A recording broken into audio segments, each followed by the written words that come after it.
All right, so we've spent time admiring the architecture, the building itself. Yeah. We've talked about the foundational vision, the where and the who. But those components, as powerful as they are, they're really just the casing. The chassis. The chassis, exactly. Yeah. Now it's time to get under the hood, bypass all that, and really rev the engine. I like that. Our mission in this deep dive is to understand the core utility, the technology, and the very specific strategy that's designed to solve what might be the single biggest challenge for local professionals today. And that challenge, which the source material defines so acutely, is the problem of the invisible entrepreneur. Right. So for anyone tuning in, this isn't just a chat about having a nice studio. It's about the mechanics of escaping, frankly, a hopelessly outdated marketing playbook that causes experts to burn out while, remaining ghosts in the modern digital world. That concept, the invisible entrepreneur, that's totally central to the blueprint we're diving into today. It's authored by Edwin Duterte, who is a CRE and video marketing strategist, and it's titled The South Bay Amplifier. And this document, it feels less like a business plan and more like a tactical surgical guide. Yeah, that's a good way to put it. It just dissects the futility of the grind and then proposes voxel micro video labs as the essential solution for digital visibility. It forces a confrontation with reality. It's a strategy story. It's about realizing that the old ways of building trust, they just don't intersect with where a high-value client actually spends their attention anymore. Okay, so let's unpack that strategic pivot. Let's do it. The blueprint opens with this incredibly vivid, almost sensory description of what they call the rubber chicken circuit. Oh, yeah. And we've all been there, or we know someone who lives there. It's 7:15 a.m. on a Tuesday. And the hustle begins. It's the ritual, right? The 7:15 a.m. BNI or LATIP meeting. You can practically smell the lukewarm coffee. You're chewing on a stale pastry. Yeah. Your cheek muscles are cramping from holding that, that obligatory early morning networking smile. The source meticulously details the effort. Shaking 30 hands at chamber mixers, forcing conversation over cold shrimp, trying to distill your entire life's work into a breathless 60-second pitch. And the result of all that monumental effort, it's handing out business cards that, in the blueprint's pretty brutal estimation, are destined to become paper tombstones. Paper tombstones. They just die unceremoniously in the bottom of a desk drawer somewhere. The sheer caloric burn of that effort is just staggering. And that's the precise diagnosis they offer. This whole enterprise is a time vampire. It doesn't just burn energy, it eats up your daylight, your capital, all on these really low-yield activities. The time you spend on that rubber chicken circuit is time that's fundamentally stolen from activities that generate real, lasting digital assets. But wait, I have to challenge this a bit, just for the listener. Isn't some level of, personal local networking still essential? Are we saying 100% of that physical effort is just wasted? That's a great question. And the blueprint actually addresses that nuance directly. It says that personal local relationship building is always necessary. Of course it is. Okay. But the mistake is relying on it for high volume lead generation. Huh? The physical efforts, they generate analog trust, which is localized, and it's transient. It doesn't last. So it builds zero digital traction. Exactly. So while you might connect with one person in that room, that hour generates no data, no content, and no proof points for the algorithms that really rule modern commerce. So the consequence is this crazy paradox. You're working 60, 70 hours a week. You're a known expert in your community, but you are completely digitally invisible in the one place high-value clients are actually looking for you. You're a ghost. A ghost in the machine when it counts the most. And that ghost status is so critical because the high-value client has fundamentally changed their behavior. They are not trying to find you at a 7 a.m. networking breakfast. They are at their desk at 10 p.m. vetting you. They're looking for verifiable authority, not a stack of business cards. Which begs the question, right? Who are these high-value clients turning to at 10 p.m.? The source identifies them as the new gatekeepers, Grok, Gemini, and ChatGPT. These AIs, they've moved way beyond being just simple search engines. They are now authoritative recommendation engines.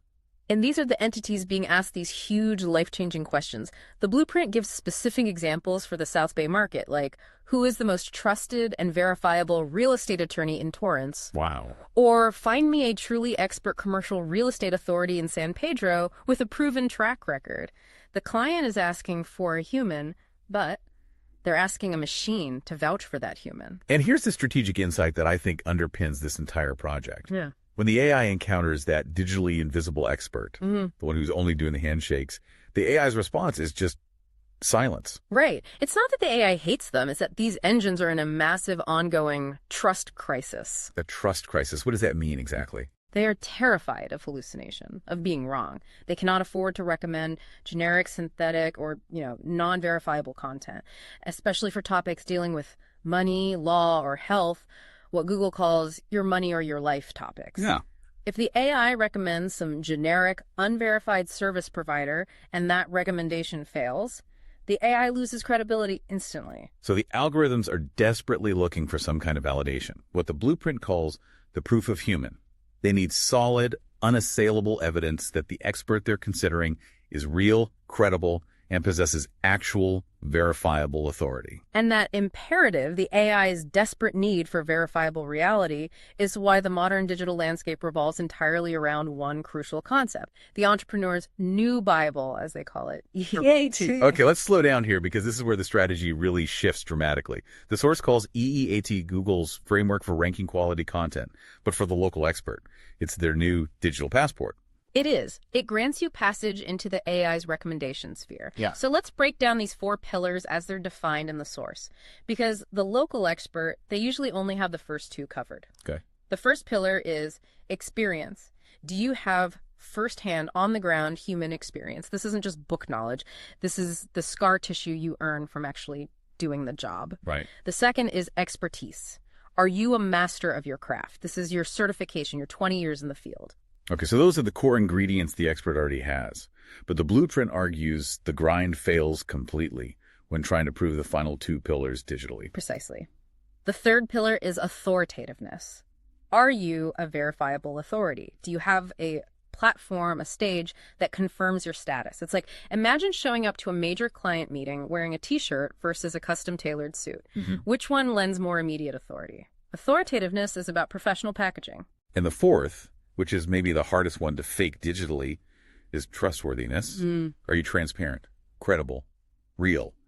Can the AI find a high-fidelity, high-trust asset that confirms your physical and professional reality? And here's the core strategic revelation from the blueprint. Grind marketing builds zero digital EEAT. Zero. Because it leaves no data trail that the AI can consume. A paper business card can't be indexed by Grok. A handshake doesn't prove authority. So why does the source argue so strongly that a professionally produced video podcast is the only asset that delivers a perfect 10-10 score across all 4 of those pillars? Why can't, high-quality text or a well-designed website do that? It comes back to the proof of human factor. Text can be easily faked, it can be AI generated and then edited, but a broadcast quality video provides simultaneous high-fidelity proof of multiple EEAT elements at once. Okay, so the AI can analyze the set. Exactly. The professional set proves you have an established presence, therefore authority. It can analyze the expert's body language, their speaking cadence, the nuance in their answers. That proves experience and deep expertise. Right. Video is just intrinsically harder and way more expensive to fake credibly than text is. So it satisfies the AI's desperate need for verifiable reality and trustworthiness far better than any other digital asset. Which leads us directly to the common pushback the blueprint acknowledges. Right. I tried video. It looked awful. The source has this great line. It calls those attempts a grainy, echoey hostage video filmed from a cluttered home office. And that hostage video, even if it's sincere, it's a strategic disaster. It fails the EAT test immediately because the packaging just screams amateur, not authority. The blueprint compares it to showing up to a B&I meeting in your pajamas. You can be the best CPA in the world, but your credibility is undermined instantly. Exactly. And the core principle of Voxel Microvideo Labs is that expertise must be packaged in authority and trust for the digital economy to even accept it. The local expert, they have the E and the E. They have experience and expertise. But they lack the professional A and T that's required to convince the AI and the high-value client at the same time. And this is where Voxel Microvideo Labs comes in, creating what they call the EEAT engine for the expert. It's a factory. It's purpose-built for manufacturing digital trust and broadcast-level authority. So let's talk about the parts of that engine. We have to move beyond just listing cameras and lights. The strategic value is in the quality of the output. The blueprint details how Voxel provides the components that subconsciously and algorithmically validate expertise. For authoritativeness, they provide cinematic lighting and professional cameras, which makes the expert look polished and invested. It signals this person takes their business seriously. It does. And critically, for trustworthiness, they provide broadcast-quality microphones and pristine audio. Poor audio immediately kills trustworthiness in video. Good audio is the unseen foundation of authority. And we can't forget the physical stage. The professional San Pedro studios prove the expert is a real established entity with a substantial physical presence.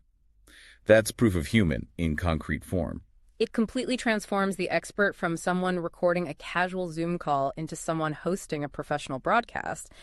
And that transformation from amateur to authority is precisely what the AI is programmed to seek out when it's answering those high-stakes questions. So the division of labor is elegantly simple for the entrepreneur then. You show up for 1 hour, you provide the two human elements, the experience and the expertise, and the voxel system handles the authority and the trust production entirely. It's a mechanism that's designed to enable a local expert to become the undisputed, verifiable #1AI recommended authority in the South Bay. It's the replacement of what the source calls the heavy, dusty silence of the old retail model with a digital roar. That focus on efficiency brings us to the ultimate utility of this shift. What happens when the expert trades the grind for the engine? The benefits are they're immediate and they're cumulative. First, you just stop the low-yield activities. Your professional video assets become a 247 global 60-second pitch that is working for you, generating leads, and establishing trust while you sleep. That's a fundamentally different economic model than driving to a 7 a.m. mixer. Completely different. And naturally, you start winning AI search because now you're feeding Grok and Gemini the exact high EET, high-fidelity content they are desperately craving to solve their trust crisis. It's a perfect alignment of supply and algorithmic demand. And this creates a transformative client experience, attracting pre-sold clients. Yes. Clients find the expert through trusted video content, they virtually meet them, and they build a foundational relationship of trust before they ever pick up the phone. The expert shifts from needing to do a hard sell to simply answering logistical questions. The trust hurdle has already been cleared by the content. Exactly. Which brings us to what might be the most tangible benefit for you, the listener, reclaiming your time. The source material doesn't mince words here. This system is designed to help experts reclaim 10, 20, even 30 hours a month by eliminating the wasted effort of the rubber chicken circuit. I mean, imagine what that kind of reclaimed productivity means for a specialist who's already working 60 hours a week. It's life-changing. The blueprint even includes actionable suggestions to enforce this new reality, like ruthlessly tracking the time you spend on grind marketing versus the verifiable revenue it actually generates. This is the real cost. The idea is to make the cost of digital invisibility financially and, temporally painful enough to encourage immediate change. They want the expert to see the lost hours as literally lost money and wasted life. The ultimate message is a wake-up call. Stop tracking wasted time. Start winning. So we've confirmed that the engine powering this entire South Bay Amplifier project isn't just about the structure or the technology. It's a focused, high-quality content delivery system. It's a factory for manufacturing the digital trust that this new AI-driven economy absolutely requires. The shift is entirely strategic. It's replacing the paper tombstones, the low-yield relics of the old analog world, with a verifiable digital footprint that satisfies the critical needs of the new gatekeepers. It's about being present, verifiably authoritative, and trustworthy right where the clients actually are. So what does this all mean for you listening? The source material urges entrepreneurs to stop being invisible and start optimizing their effort. If you were to take that blueprints challenge and ruthlessly track your own daily time spent on tasks that generate 0 EEAT tasks you only do out of habit, not effectiveness, what would be the true cost of your own digital invisibility? Is your daily effort going toward chasing analog ghosts, or are you building the digital passport that actually matters? That's the question to mull over until next time.